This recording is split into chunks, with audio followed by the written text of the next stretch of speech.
Well, my first game is finally published, and after a huge break between devlogs, I'm finally here to tell you all about how I could release it within a year.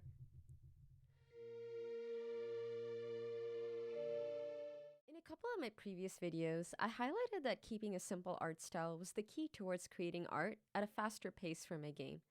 Having not come from an artistic background, I knew that attempting more intricate art styles would result in inconsistency and dissatisfaction. This isn't to say I wouldn't want to take a risk and try it in the future, but a goal for a winter haunting was to get a game out as soon as possible, since this was my first game. As an example, if you've seen my game, you would notice that there are no faces. Strange, right?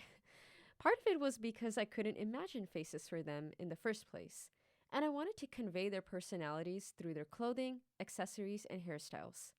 But another key reason was so that I wouldn't have to animate different facial expressions. In this way, I was able to convey the personalities of my character while saving time. You might have also noticed that the floor and wall textures across the mentioned interiors look fairly similar. This is because I wanted to make use of repetition. If I created something for one room and it works for the next, then all I needed to do is play around with the color values, stretching, and shearing to get a different feel. Doing this allowed me to reuse assets instead of creating fresh ones each time. Now, here's the tricky part: staying motivated. Have you ever played one of those addictive phone games, maybe even scrolled through social media? Well, I have. I'm fairly guilty of both. What makes these activities so addictive is the dopamine from the instant gratification. In a similar vein, I realized that I can apply the same principle in a more productive way.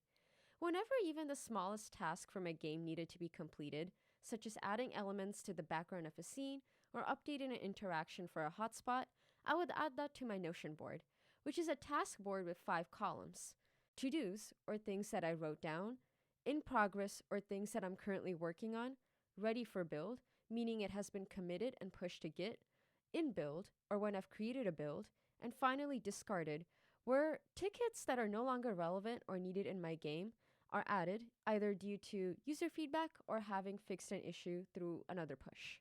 So whenever I created changes for a ticket, I would copy the ticket text from my Notion board, commit my changes through Git with that message, and push it. And once that's done, I would immediately move it to the ready for build section.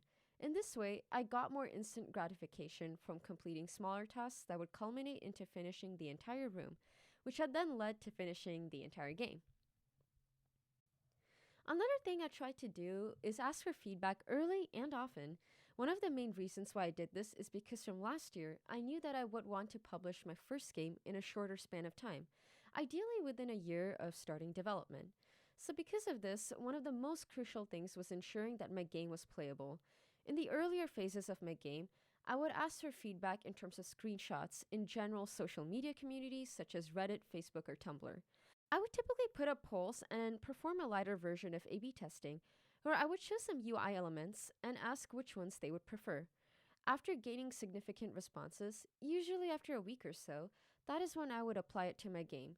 In this way, I felt more comfortable getting used to iterations in my game, while also trying to appeal to a wider audience of point-and-click games.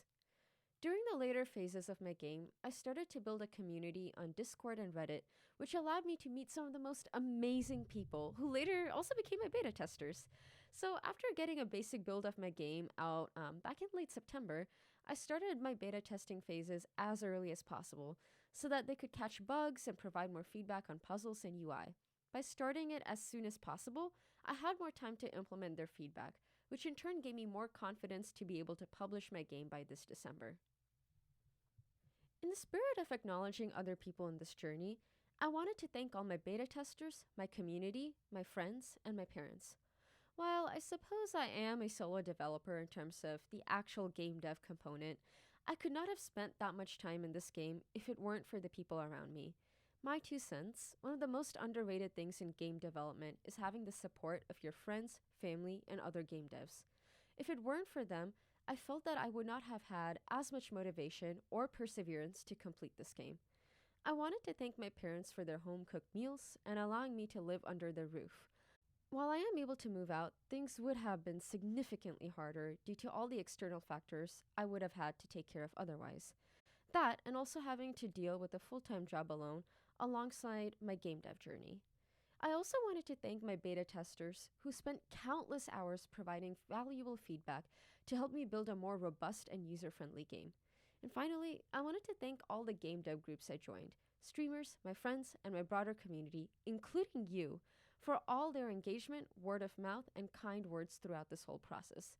Developing a game solo can be a tough journey, but when you have a community standing with you, it makes everything worth it. So, for any game devs who are out there listening, I hope that my story will help you in your journey as well. Thank you for taking the time to listen, and I hope you enjoy the holiday season ahead. See you in the next video.